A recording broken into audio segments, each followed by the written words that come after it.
All right, guys, here we go. This is it. Reveal starting now. This is it, guys. The shipment? Where is it? On its way as we speak.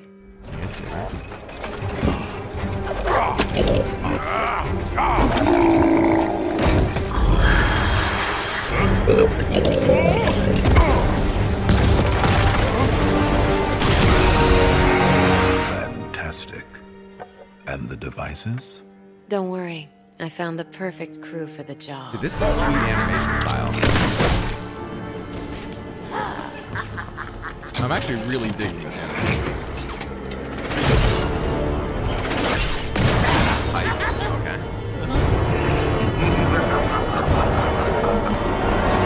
Excellent. Pity. Such power wasted on such ignorant minds. Well, once this is over, we can do the world a favor and raise this district to the ground. Huh? Cool toy. Check mine out. Guards!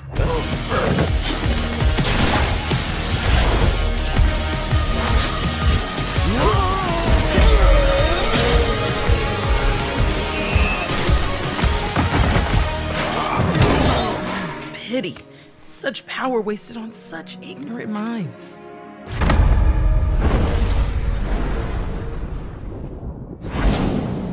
All right. That's pretty pog. That's pretty pog. We got the trailer. Now let's see. Do we have the new cards? Here we go. New expansion 902. They did that right when the trailer was ending. All right, this is it.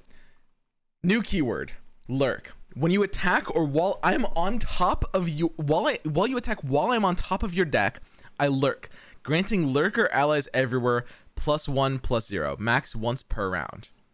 All right, and lurkers is the specific keyword. So you can have lurkers that don't lurk, presumably, unless, you know, I mean, there's no other reason to separate these. And we've got Xer'Sai Hatchling, which is the Xer'Sai synergy card. So we're getting 3 new champions. We're getting Pike, Xer'Sai, and Echo. And we're getting this new lurk keyword with fearsome. Xer'Sai is going to have fearsome synergy, which was expected. That was expected. That's really cool. So basically, the idea of lurk is you want stuff on top of your deck, right? You want to have specifically lurkers on top of your deck to buff all of your other lurkers. That's going to be the archetype. That's going to be the like Xer'Sai archetype, which sounds really, really cool. Now, this confirms a few things at once. Because not only do we have like Bone Skewer, Pike will work with Bone Skewer in some way, and Bone Skewer puts things on top of your deck. So you have the ability to, you know, have that kind of synergy there. But also, here's another really interesting angle. Some people, including myself, were suspecting that Echo might put cards on top of your deck from hand. The reason being is that it's a way of being able to enable the like suit up or gotcha kind of archetype. And that would synergize, that would kind of tie everything together, because that would work with, you know, some of what Shurima's trying to do. And in particular, this new keyword, Lurk. So that looks pretty guys, act surprised. I know, guys, I'm not trying to act surprised. Listen, when I'm trying to act surprised,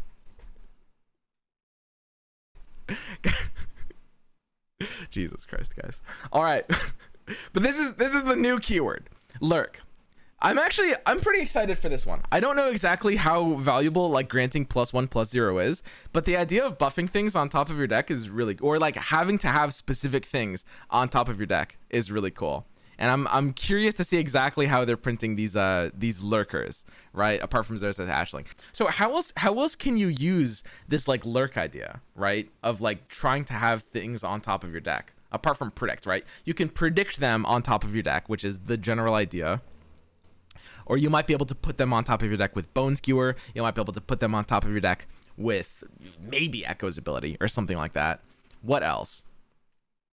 Freljord buffs, maybe. Yeah, there's ways to maybe combine this concept with Freljord buffs, like stuff like Omen Hawk that buff the top of your deck. There's ways of maybe comboing it with Allegiance in some ways. But I think for the most part, it's like either predict synergy or a synergy that we're going to be having for new cards, right? So it's going to come down to the rest of how this like lurker archetype is set up. You know, we are only seeing one card here, but overall, I'm pretty excited. This is actually pretty cool. I can see a lot of potential to this one. Attack buff has never been good. So this is going to be a very aggressive archetype. It kind of has to be, right? Like attack buff hasn't been good in the past because it hasn't really been applied to very aggressive things. But when you look at stuff like, I don't know, like for example, like Bakai Reaper, like cheap, efficient fearsomes that actually have reasons to be aggressive, then attack buffs can work perfectly fine. And Shurima fearsomes will probably have a home now, right? There's always been this idea of like Shurima Shadow Isles fearsomes, where you're just like your entire deck is fearsomes and you're using hopefully Xer'Sai, because Xer'Sai will almost have to be fearsome. But these new fearsome cards for Shurima look pretty good for it. I think there's definitely a good chance this could end up being pretty scary, even though it's just plus attack, as long as it's aggressive enough. There's 4 cards on Mobalytics? Wait, why didn't you guys say so? Okay, never mind. Wait a second. What? Well done, guys. You got me. Are you happy now? Are you? Wait a second. Do we? Oh my God. This one's actually not a bait. Wait, there is more. There is what? Okay. Wait. It's too small. I've got to enhance. I've got to close. All right. Enhance. All right. Wait a second. What is all this? Why would they do this? All right. We've enhanced as much as we can. Wait, these are more new cards. We actually are getting more today. All right. Well, these are the 4 cards. We're seeing them early. They're here while not being on Mobalytics. Okay, here we go. Fallen Feline, a 1 mana, 2/1 PnZ card. When I'm summoned, create a Hexite Crystal in the bottom 10 cards of your deck. Whoa. Okay, hang on. I can't read it. Let me enhance for you guys further. I've got this. Don't worry. Enhance. All right. How's that, guys? All right. How's this though? Much better. They're on Twitter. God damn it. I just spent all this time for nothing. We're already here. Okay. Create a Hexite Crystal in the bottom 10 cards of your deck. And Hexite Crystal is if you see me in a prediction. All right, fine. I'll go to Twitter, guys. All right, hang on. Wait. All right, wait. I got it. I fixed it. We're good, guys. New cards. We did it. How? God, I'm so good at this technology thing. All right, guys, here we go. Fallen Feline. Create a Hexite Crystal in the bottom 10 cards of your deck.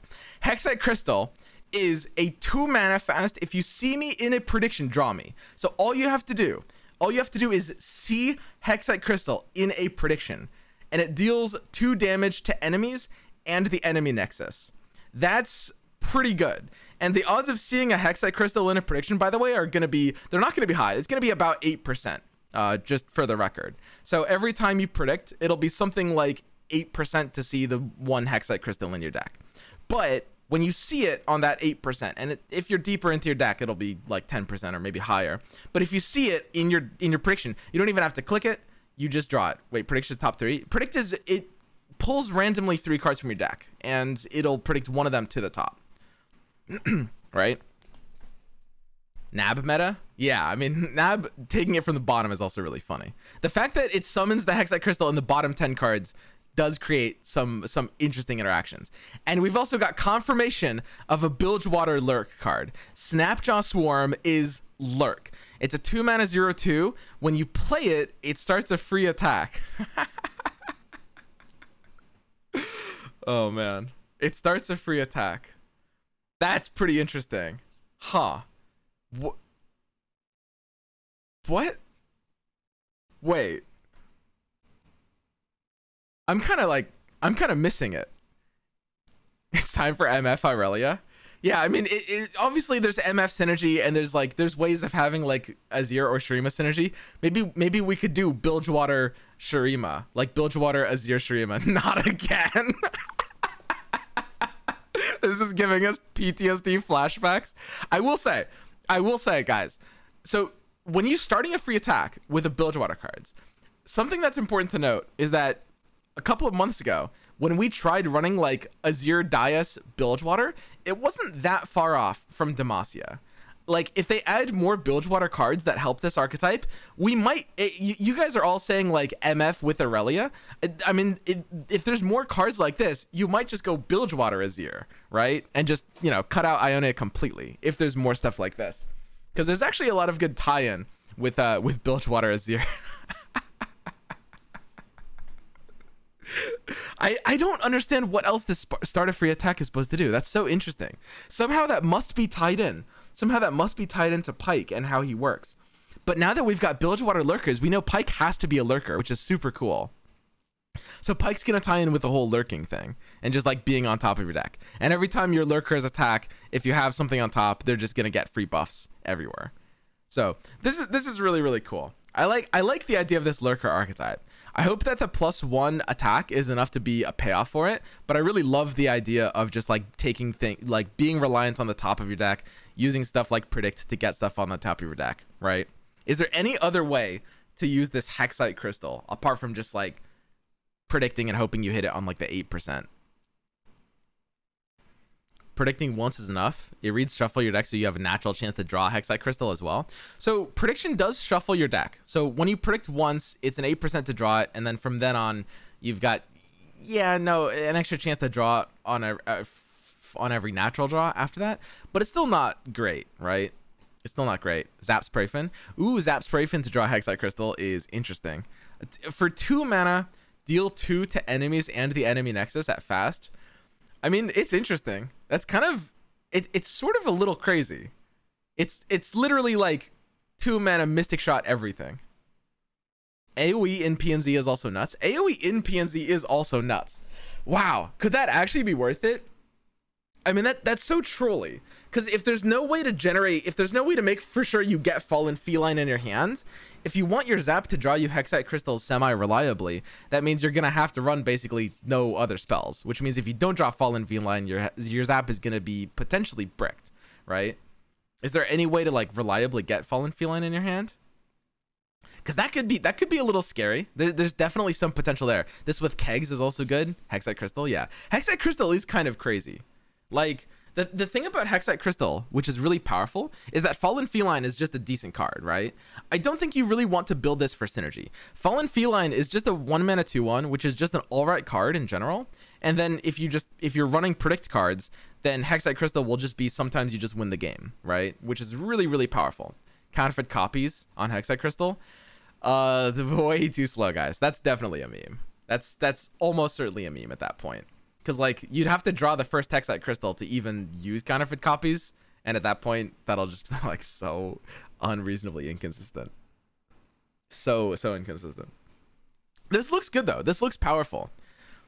Like the ability for Fallen Feline to just be a standalone low synergy card, it's just a 1 mana 2/1, which sometimes just gives you a draw that's crazy, is pretty powerful. Because yeah, once you've predicted once, you predict has an 8% chance of finding it, and then every time from then on, you know, every time you just do a natural draw, you've got what, like a 3% chance of hitting it, or whatever. Depends on how big your deck is. So, roughly that, right?